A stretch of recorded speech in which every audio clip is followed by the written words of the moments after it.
Hi everyone. Welcome to our Facebook Live on Upselling. We're very excited to join you today. I'm Sarah and this is Jasmine Barker. Hello. It's Jasmine's first live stream, so be kind to her. So we're from Avtest, if you don't know us. And I guess Avtest, we work with hospitality businesses and do training to help build hospitality businesses with skills and knowledge and help improve hospitality businesses. And so we've recently started these live streams as a way to provide extra value to our clients. So we do a lot of staff training, but we noticed that the managers and the business owners, there was a real chance there for us to add value by doing some extra little things, I guess. So this is one of them. So in this session, we're looking at upselling for profit, but it's more about, we're going to go through a lot of tactics, but it's also about how the business owners and managers can empower their staff to sell. Yep. So it's not just about you doing it yourself, but empowering others within the business to do it. Sure. Yeah.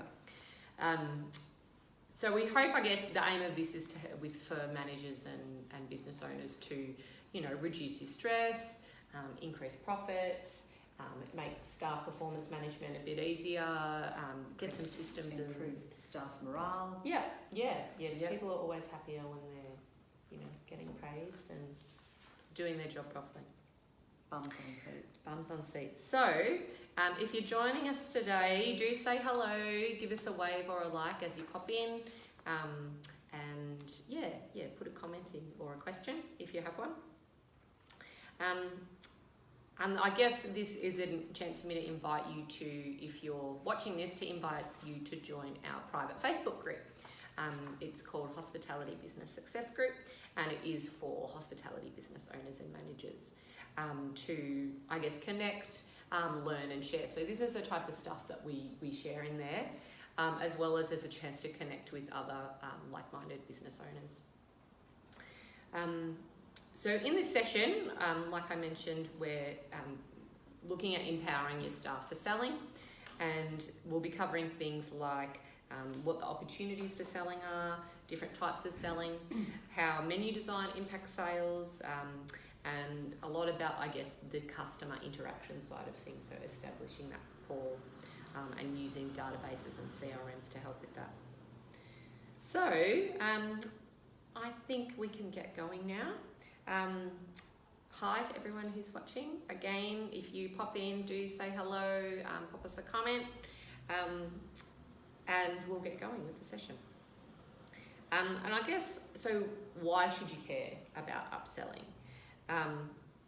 In my experience, in my personal experience, countless times I think about when I'm out somewhere and I think, I really would like, another drink, or some dessert, or if someone came around right now, I would order an extra side, or if someone was intuitive enough. Yeah, to realise.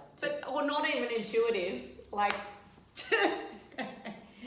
picked up on that subtle signal. Blinkers on. Yeah. So like from a customer's perspective, I guess it works like that. And I also wanted to do a little math before we started. Yes. Don't get too scared. I'll try and turn this around to my whiteboard. So one of our clients recently said to me, I asked him for some feedback on how effective some of the front of house training was that we've been doing. And he said, well, as an example, my staff have gone from selling 3 to 4 bottles of water a week to 3 to 4 cases. So just like bottled sparkling water at the table. So it might not sound like much, but this is only the one tiny thing that he thought of. So if we look at the maths of just the bottled water, can we see here? A bottle, so where the bottled water there was $8 per bottle. If we, that's just, I can't tell if that goes mirror image, but anyway.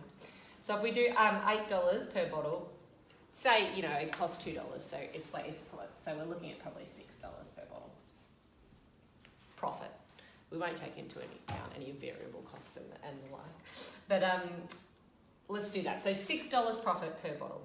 So if they've gone from selling 4 bottles to 4 cases, that's an additional 44 bottles a week. So $6, the profit, times 44 bottles equals an extra $264 a week. So if we take that over the year, we've got $264 times 52 weeks equals $13,728.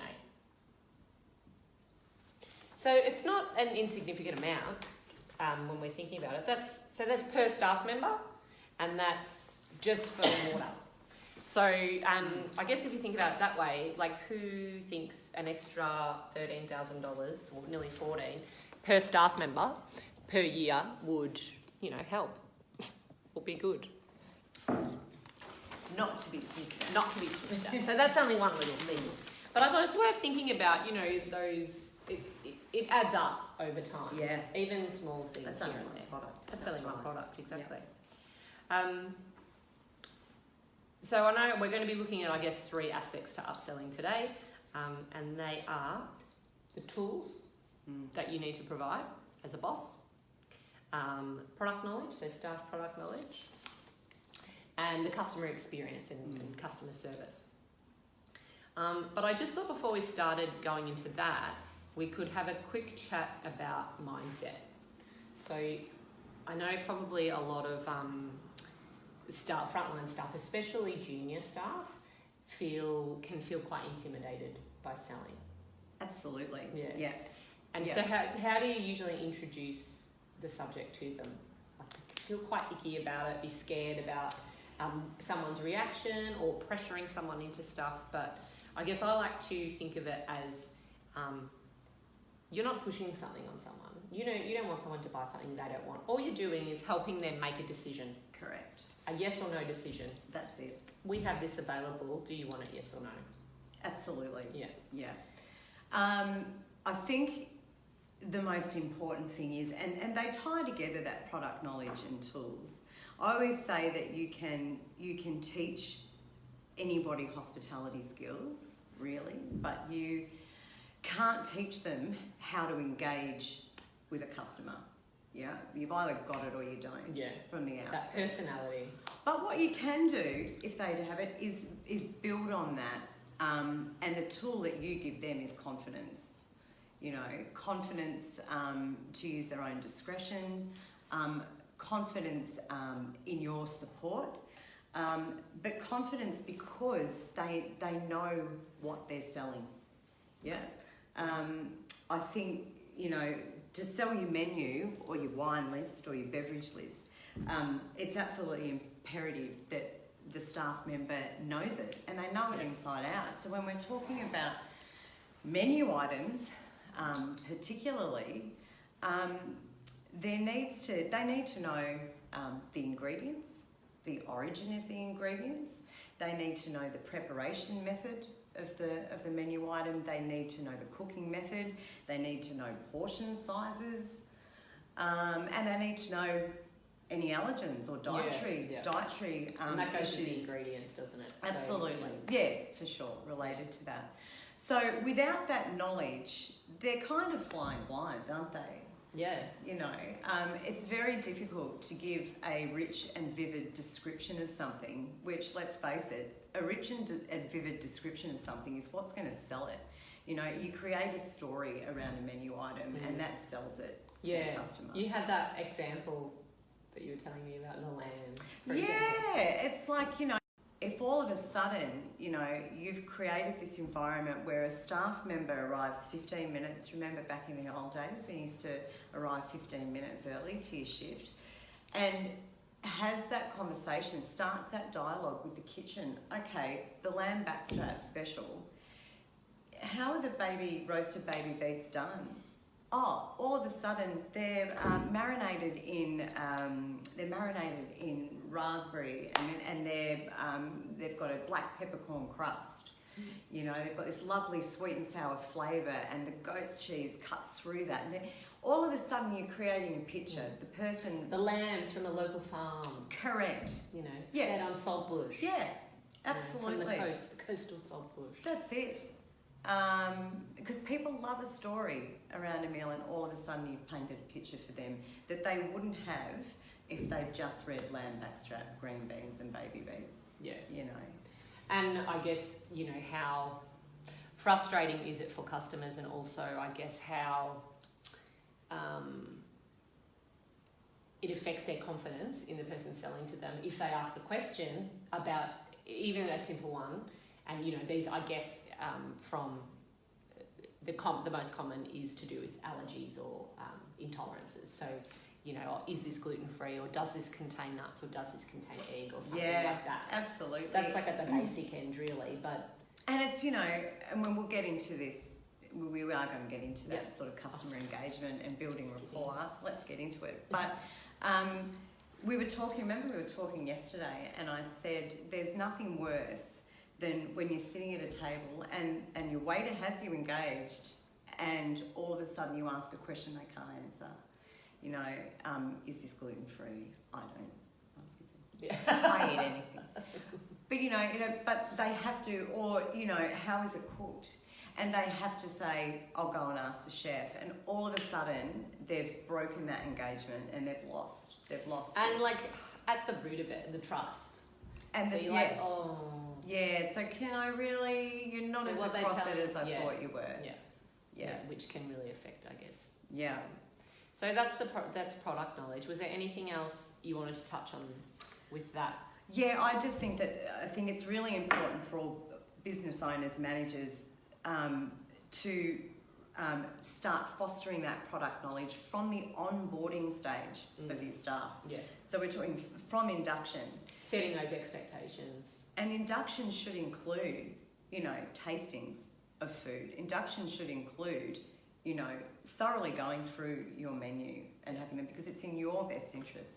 And what's your view on tasting? Like, do people need to have tasted everything on the menu, drinks and food and beverages? I think your core staff need to definitely have tasted the menu items. I think they also, it's really important with specials as well. And I know it's impossible. You can't have all of your staff, you know, you've got casual staff, you know, coming in at, you know, say 6:30 or 7 o'clock. It's impossible for them to be, you know, tasting. Going out and helping out. But whoever is supervising or coordinating service that night on the floor needs to have and needs to be able to communicate, you know, the aspects of that dish that are going to sell it. Yeah, really articulately. Absolutely, yeah. And because obviously, you know, you can't be sharing bottles of Dom Perignon just willy-nilly with everyone. Unfortunately, that'd be nice, wouldn't it? No. So it goes for the same with beverage, you know. The same with beverage. You know, certainly your wines by the glass need to have been, you know, it's about that personal, you know, experience of serving as well. If they've tasted, you know, you can give that from your own perspective. You know, what you liked about it. You know, how the flavours married for you, that kind of thing. And of course, everyone has different, you know, preferences and different likes, but being able to speak to it from, you know, a personal experience, people can tell. Well, that's how you create your vivid descriptions. You know. Yeah. And I think that really helps us go into the tools you were talking about. Yeah, sure. Or do you think it'd be better for us to chat about the customer service and experience side next? Yeah, look, what were we talking about in terms of that? We're talking about building rapport. Yeah, okay, well, let's go into that a bit more in terms of, so if we're talking about at the table, how do we get a server or a food and beverage attendant to, like, what's the best way to engage with a customer? is just to, I mean, obviously, is to start a conversation with them in terms of there are questions that you can ask, you know. What brings you guys here tonight? You know, are you local? You know, those Special sort of occasion. questions, special occasion. And start asking some questions that are going to establish why they're there tonight. And so instead of talking, it's like, you know, it's like sales in general, I guess. Instead of talking at someone and telling them what you do or what you have, you want to find out more about what they want, what they need. Well, it's the difference between, for instance, you've asked that question and they say, we're here for our anniversary dinner. All of a sudden, you have in your mind, exactly, and what this dinner is going to look like. Yeah. But if they say, we're just here for a quick meal before we go to the cinema, that also then you're thinking about quick fried foods, you're thinking about, you know, it's a whole different level of service that you're offering. And it all really depends on the product knowledge we're going back to too. Yeah, that's right. Which foods are quickest to prepare for the kitchen? Which foods is like that? Well, you're not. That's going to be really difficult to, you know. That's going to be a rush for you. You can't have the well done ribeye. No. You're going to the cinema. You can't have paella. Yeah, exactly. Tough ditties. Yeah. So, and also, I think we spoke yesterday as well about having your staff, having them go-to items. Yeah. Have them have the go-to items, you know, for you in terms of product margin. Yeah. You know, an indecisive guest is great. Yeah. You know, talk about that X-ray vision, about knowing what your customer wants. If you see a customer that's indecisive, it's just that, you know, beautiful breeding ground for sales. And, you know, you were telling me a story about an employer who was saying, I've got this great waitress. Yes, a fabulous employer that we have here in Warrnambool, and her sister has been front of house for many, many years, and she was saying to me that her sister, Alison, can determine, just a group of 5 can walk through the door and she can determine what each of them is going to order, and 90% of the time she's right. So, you know, a good front of house person, a well-trained front of house person can make all the difference. That's it. Yep. People like to hear their own names. Yep. You know. That's a good tip. While you're flying past the table, another, you know, Pinot Mark. Yeah. You know, it's just that. Yeah. And like we were talking about that customer experience when, you know, I know I'm jumping all over the shop here. Yeah, that's okay. If someone's in conversation at the table. Yep. And, you know, you do like. I know what you're talking about. Yeah. Oh, you know, that's right.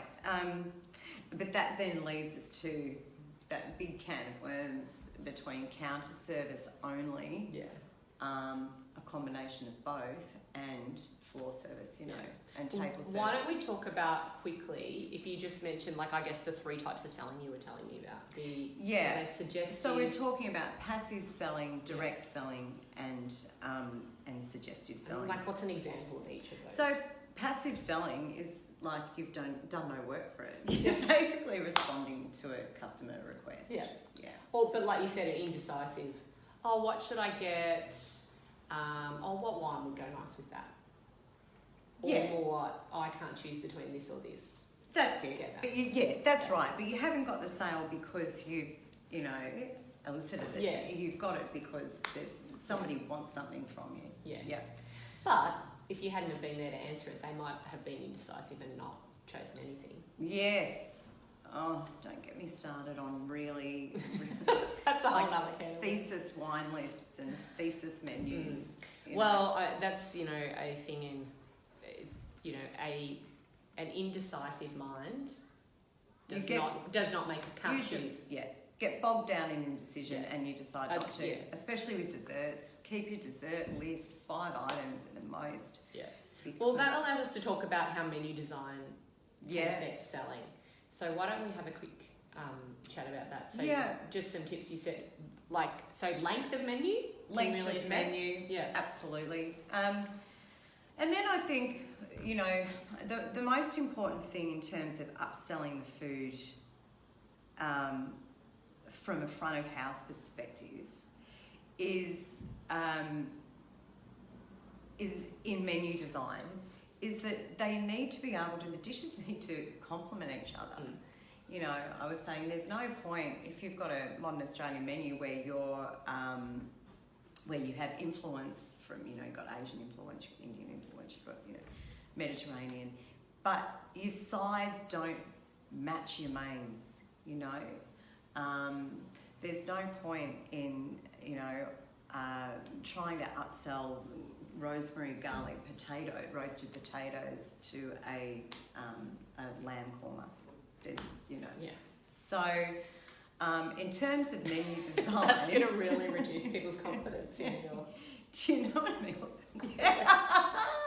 Exactly. What is she on? That will never work. And plus, again, they lose confidence in you because they're like, seriously. Yeah. So keeping it short, keeping it cohesive in terms of things going together, and specials. And your specials, yeah. So like having specials and having them rotate regularly. Yes. And, you know, rotating specials, remember we were talking to our fabulous commercial cookery trainer yesterday afternoon, and he was talking about, you know, leading up to seasonal menus, the change in your menu. It's really important that you're rotating those specials, you keep rotating those specials because you're identifying the food trends. Yeah. And those food trends are going to dictate what dishes are going to work on your next menu. Yeah. Yeah. And so that was another trick, little tip for your staff, creating scarcity around menu specifically. Yeah, that's right. Items. Yeah, absolutely. We said it was the FOMO, wasn't it? The fear of missing out. Yeah. So, you know, presenting the menu and saying, hey, listen, guys, you know, that lamb backstrap, it's flying out the door. If you want it, tell me now and I'll go and reserve one. Yeah. You know. Oh, yeah, that sounds great. Yeah, let's get that. Let's get that up to hand. It is a good one, isn't it? Yeah. And in terms of, like, I guess, physically how to do that, what, like, you know, it's that's, I guess, when we get to the suggestive part, isn't it? In terms of suggesting selling. And so creating scarcity, and complement, so that's bundling and complementary products. And also, and we were talking about upselling in terms of going to a higher price. Yeah, so there's upselling in terms of additional things, so sides, you know, would you like fries with that? A glass of wine, and then there's within a product itself. That's right. So if somebody asks for a gin and tonic, saying, well, would you, you know, so can I suggest that you have our new Australian Botanicals gin in your gin and tonic? You know, it's just fantastic. Exactly. Yeah. Pepper and blah blah blah. That's it. And people feel chuffed. An extra 30%. That's right.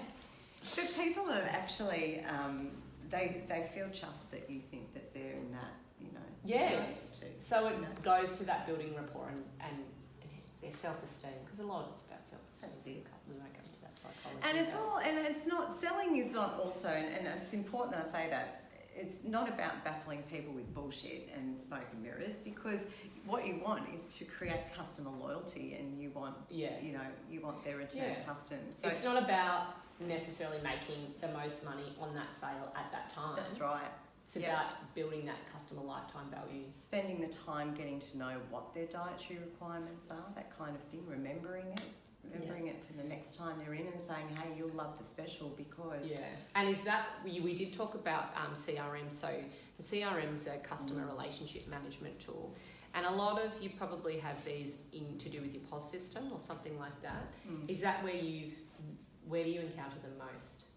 Yeah, look, it's electronically? I guess it used to be a little... I used to have a little... Rolodex. Yeah. And so who should update those, and when should they get updated? So managers, supervisors. So the idea of that is one of the tricks that I used to have was to keep a customer database with, and you know, back before you had computers and POS available to you, but You know, I would notice that, you know, Mr. and Mrs. Smith, let's say, were coming in tonight and there were 4 of them. And I would recognise the names and I would go to my little Peter Dunsans, my cards, and I would read about their last visit. There is, you know, obviously mention of any dietary requirements they have, the fact that, you know, Joan likes lemonade in her fluffy duck or whatever it might be. They had a sick cat, you know, the cat was having surgery. Their daughter was going to university, so that when they came in that night, I could mention those things. It's half the, you know, half the job done. Yeah.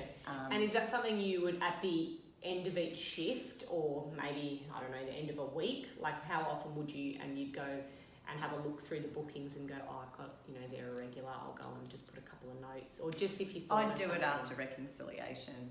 So each evening. So I'd reconcile the till. I would start a new card if I thought that this was, you know. Yeah. Like that's a really important tip, because a lot of people, I bet, don't do that. No. Yeah. No. But they love it, you know. Yeah. How's your sick cat? Yeah. How'd it come through the operation? How's so-and-so enjoying uni? You walk away, can you believe she remembered? Yeah. Yeah. Even what she's doing. Yeah. Yeah. Yeah. It makes them feel important and valued. Makes them feel valued. Yeah. And coming back. The other thing I was going to mention that we also said, which is, I guess, just a side tip, is on menu design and it involving front of house. Yeah. So, yeah. Well, we were talking to Evan. So you can't. Hi, Ollie. Hi, Ollie. Thanks for saying hello.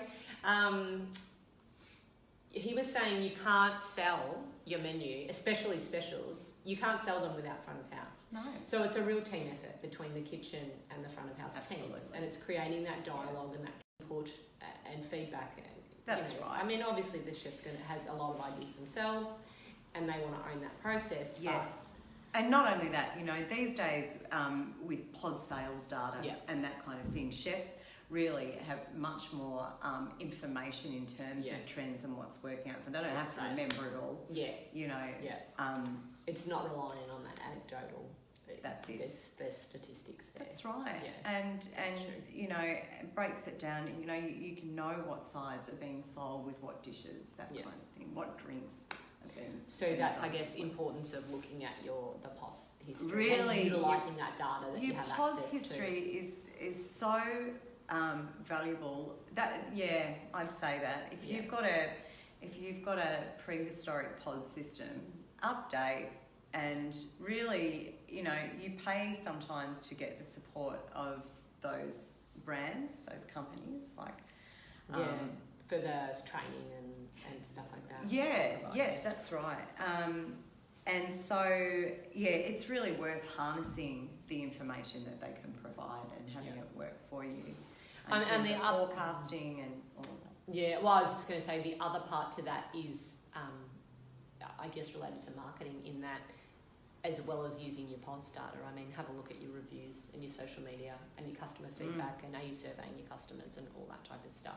Yeah. Because that'll help you design your, but also provide the right customer experience that people are looking for, creating a wow factor, building that loyalty, building that experience and that environment for people to spend more than what they're looking for, which is really what we're trying to do. So what if we look at the tools that a boss needs to provide, a manager or a owner needs to provide for their front of house staff? What do they need to provide? So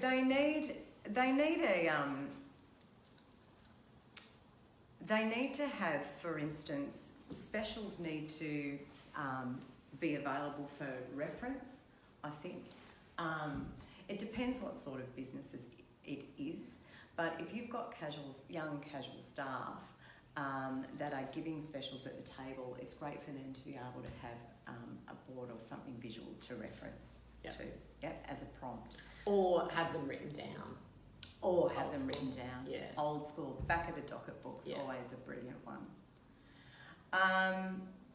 So providing specials. Providing specials. Access to Providing dish product so that they can know the product. That's right.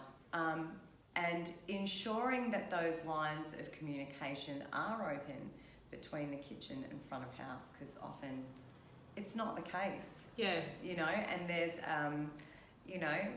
there's a certain amount of trepidation that a staff member feels to walk into a kitchen and ask a question about a dish. Yeah. And, Evan was also saying that chefs, it's all up and that here. goes both ways. As a manager or a business owner, you need to make sure that, especially the supervisory staff in your kitchen and on the floor are open and positive about this two-way communication. Oh, and knowing the capabilities of the kitchen as well. I mean, staff should know what stock is in the kitchen and what the kitchen's capabilities are at any given time, What were you saying about Evan? He was saying... I don't know, Sarah. Stock. I stopped given you. time. He was saying it's all in the chef's head. Oh yeah, it's all in the chef's head. So when you ask a chef something about a dish, like I'm cooking. How's that cooked? He's like, look at you with two heads, because it's like, well, I know exactly how it's presented. I know exactly how it's prepped. I know exactly how it's. But for him to articulate that can be difficult sometimes. So they might need practice. For sure. Yeah, for sure. And whose responsibility is that? That comes from the top down, doesn't it? It does. Yeah, definitely. Yeah. And it might be as formal as there being a meeting once a week with front of house and back of house staff. Yeah. Tasting dishes that are going to be on specials for the week. Yeah. Do you think it's helpful for that sort of for staff to taste dishes together so they can back and forth over flavours and stuff like that? Absolutely. Yeah. Great idea. And bounce though. It's the same as when you taste a wine with somebody. Else, and you're like, I'm like, I get green apple, and you're like, no, I get stone fruit, and then all of a sudden that power of suggestion, that thing, that's one of those great tools that we developed to use within the traineeship training program. So on product wine knowledge, where tasting sheets, really. Is that what they call it? Tasting notes. Tasting notes. Yep. I've been trying to do that with all my wines lately. I've really loved it. It's been really fun doing those. It's a great resource. Really builds confidence for, people selling wine, so front of house staff. Yeah. It's good. Is there anything else that we haven't covered off on? I mean, I know we've jumped around. I hope it's been useful. I know there is. Next time. Well, and we can't cover everything, can we? Or just happy to answer questions if you. Yeah. So if you've got any questions, either put them up or shoot them through either in the comments. We'll be looking at this. So whether you're watching this live or later, so if it's just a replay, I'll be jumping back in there and I'll get Jaz's input if I need onto answering any questions. And also, I guess if this is the type of thing that you think could be valuable for your business, this is something that we're considering turning into an online program. So just specifically on selling, if that's something that would be of interest to you. But also, if you can tell us a bit about, we've gone through a lot today, and there's a lot, it's very overarching. There's a lot in there. There's a lot of specific tactics. There's a lot to go with, selling. Can you tell us how that's, selling is covered in the training that we do with our clients? Yeah, sure. Look, it's almost covered in every unit. Apart from your legislative units, in your communication units, your prac units. And so that's within, we do the Cert 3 and Cert 4 traineeships or qualifications. So the Cert 3 is more that base level, the line staff, and then the Certificate 4 level is for your supervisory staff. Yeah, however, even in the Cert 3, just the straight traineeship, not just the apprenticeship, but in that Cert 3, you have the unit provide advice on food, and there is, a logbook in there, and it does require, the student to lift, to start having those conversations, to be able to prove that they can speak to flavour profiles and that they can successfully engage customers to establish their taste preferences their preferences in general, and advise and recommend Yeah. You know, so it products. really puts in place those systems for developing that product Yeah, knowledge it's the as well. same as the Australian wines unit. It's the same as the beers, spirits and liqueurs unit. You know, there's... And so is that more so, there's also, we have a, there's the Certificate 3 and the Certificate 4, but we also have the Certificate 3 front of house apprenticeship, which is a newish qualification. Yeah. And that's not necessarily just for high-end venues at all, but what's different about that? The beauty of the trade certificate, and you know, we have to acknowledge that, you know, that it's even been introduced. Yeah. Because, you know, Australia is one of the last places where front of house and a career in front of house is considered a serious option. You know, like in, you know, it's very well known in Europe. There's people that that's their career. Yeah. All over Europe. It's that's that return of the career waiter. That's and it. Yeah. There's you know, great pathways there. And I mean, I remember one period in Melbourne where I would be able to, when I was working in a particular business, I was able to pay rent with my tips and live off my tips, and the rest got banked, you know. Pretty awesome. There is money to be made in hospitality. Yeah. If it can be, can be a career. It can be a career.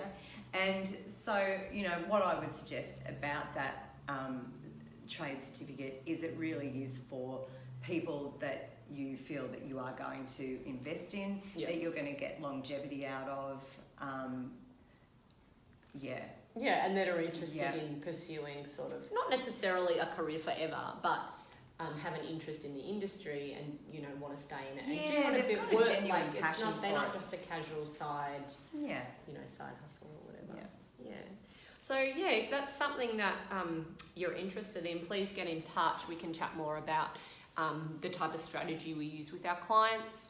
And the type of government incentives that you could be eligible for. A lot of the time, for hospitality businesses, you can be really lucky, and there's a lot of government support out there at the moment. So the incentives that go along and support you to employ or to put on people within training can cover the costs of training, more than cover the costs of training. So do get in touch if upskilling your front of house staff is something that you'd like to explore further. We're happy to do a free sort of assessment and strategy call with you. If you're in the regional area, so southwest of Melbourne, it'll be Jaz. We're in the Warrnambool office at the moment, and if you're in Melbourne, it would be Peter Irvine, so he's our trainer up there. So thanks for everyone who's joined us today. Hopefully it's been of value. Do let us know if you've enjoyed the session by liking, sharing, or sending us a comment. Then we know what to keep doing and what you like. So thank you very much for joining us, Jasmine. Pleasure. You're a wealth of knowledge. Thanks for having me. You know how much I was looking forward to. You did a fantastic job. All right, see you later, guys.